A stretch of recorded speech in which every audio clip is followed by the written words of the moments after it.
నమస్తే, welcome to KTV Telugu. నేను Vasant. Machine 2024 విజేతలు ఎవరో కార్యక్రమంలో ఈరోజు ఆంధ్రాలోనే మరొక ప్రత్యేకమైన నియోజకవర్గం గురించి తెలుసుకుందాం. తెలంగాణ బోర్డర్లో ఉండే ఎన్టీఆర్ జిల్లా జగ్గయ్యపేట రాజకీయాలు ఆసక్తికరంగా ఉంటాయి. అక్కడ ప్రముఖ నేతలు ఉన్న మంత్రి పదవులకు మాత్రం ఎప్పుడూ దూరంగానే ఉంటారు. అయితే ఈసారి అక్కడి నుంచి గెలిచే వారికి ఏ పార్టీ తరఫునైనా మంత్రి పదవి ఖాయమన్న ప్రచారం ఉంది. తెలుగుదేశం పార్టీ తరఫున శ్రీరామ్ రాజగోపాల్ పోటీ చేయడం ఖాయమవుతుంది. వైసీపీ అభ్యర్థిపై ఇంకా స్పష్టత రాలేదు. సిట్టింగ్ ఎమ్మెల్యే పార్టీ మారుతున్నారన్న ప్రచారంతో ఆయనకు టికెట్ ఖరారు చేయలేదు. దీంతో అధికార పార్టీలో గందరగోళం ఏర్పడింది.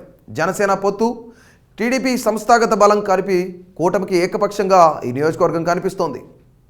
జగ్గయ్యపేటకు సిమెంట్ సిటీ ఆఫ్ ఆంధ్రప్రదేశ్ అని పేరుంది. కృష్ణా జిల్లాలోని ప్రధాన ఇండస్ట్రియల్ కారిడార్లలో ప్రధానమైంది. దాదాపుగా 10 సిమెంట్ తయారీ ఫ్యాక్టరీలు జగ్గయ్యపేట చుట్టుపక్కల ఉంటాయి. సంప్రదాయంగా టీడీపీకి బలమైన నియోజకవర్గం. ఇక్కడ కమ్మ, కాపు సామాజిక వర్గాలు బలంగా ఉంటాయి.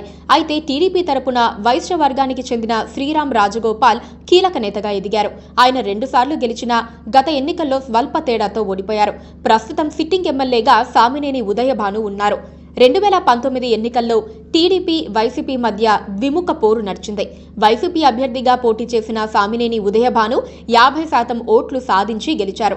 అదే సమయంలో టీడీపీ అభ్యర్థిగా పోటీ చేసిన శ్రీరామ్ రాజగోపాల్ 47% ఓట్లు సాధించారు.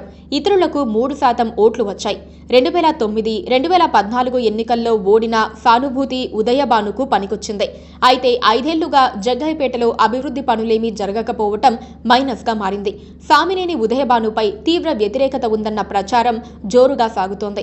అదే సమయంలో ఆయనకు సీఎం జగన్ టికెట్ ఇవ్వటం లేదని చెబుతున్నారు. చివరికి వాసిరెడ్డి పద్మ పేరు కూడా పరిశీలనలోకి వచ్చింది. దీంతో ఉదయభాను వేరే దారి చూసుకునే ప్రయత్నంలో ఉన్నారు. టీడీపీ అభ్యర్థి శ్రీరామ్ రాజగోపాల్ అందరితో కలిసిపోయే నేత.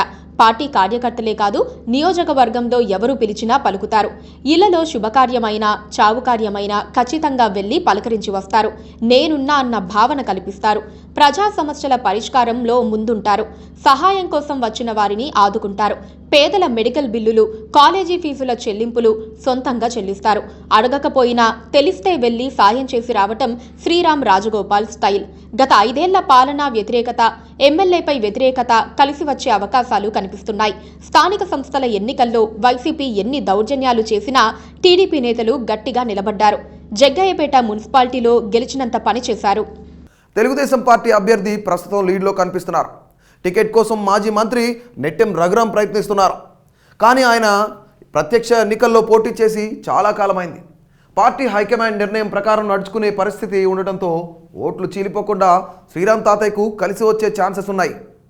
ఇక టీడీపీ జనసేన పొత్తులో ప్రభుత్వ వ్యతిరేక ఓట్లు చీలకుండా టీడీపీ వైపు పడేందుకు ఎక్కువ అవకాశాలు ఉన్నట్లు సర్వేలు తెలుపుతున్నాయి. చంద్రబాబు అరెస్ట్ సింపతి కూడా ఈ సెగ్మెంట్లో బలంగా పనిచేసేలా కనిపిస్తుంది. కాపు సామాజిక వర్గం ఓట్లు ఎక్కువగా ఉంటాయి. గత ఎన్నికల్లో ఉదయభాను నిలబడడం వల్ల ఆ వర్గం ఓట్లన్నీ వైసీపీకి పడ్డాయి.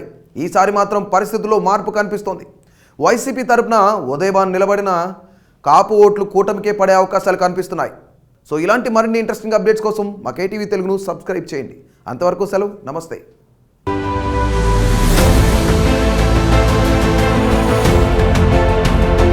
Please subscribe to KTV Telugu. KTV Telugu. KTV Telugu. KTV Telugu. KTV Telugu channel.